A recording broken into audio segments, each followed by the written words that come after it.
Mom is saying I should be grateful to her for giving me $30,000 worth of debt and is telling me to just take the hit on this one and declare bankruptcy, so I told her we'll see how the police like that, and now she is panicking. This all started about a year ago when I was about to graduate college. I got a bill in the mail for a credit card which I knew wasn't mine. I've always paid my one credit card on time and it was from a different company. My mom said she added me on her credit card as an authorized user, which is why I received that bill. This ended up being red flag number 1. Fast forward to about a month ago and I'm looking into new apartments as I'm moving for my job. I found one I liked and applied for it, not thinking anything of it as my salary was well over their minimum requirements. I received an email saying my application was denied. A few days later, I got a letter in the mail explaining it was due to my credit. I figured it had to be a mistake, so I ended up taking a look at my credit score for myself. This was, I think, the first time doing it since I got my credit card a few years ago. I was floored when I saw my score, 490, and I had several accounts in collections.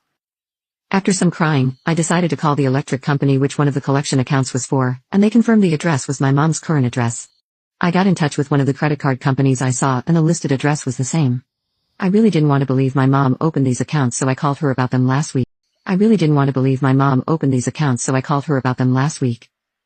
My mom claimed to have no idea about the accounts and said I probably got hacked. She had never really done anything to betray my trust in the past, so I, foolishly, believed her at the time. One of my friends said I should report it to the police or otherwise I could end up owing tens of thousands of dollars. I made a police report and gave them all of the information. I called my mom and told her about the police report and she said I needed to call and cancel it because it wouldn't do any good. She tried saying it was just wasting their time and I should call it off and just ignore it. Of course I told her I couldn't do that because I didn't want to be on the hook for what ended up being around $30,000. She said I had to do it because she opened the accounts.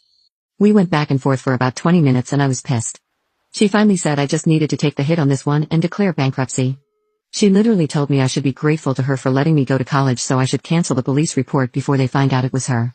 Between scholarships, grants and a small amount of student loan debt, she didn't pay for anything at all. I'm kind of conflicted. I don't really want my mom to go to jail, but from what I've read, declaring bankruptcy would basically prevent me from doing anything with my credit for a few years and it would take a full decade to drop off. There are 9 accounts total with 3 in collections. What would you guys do?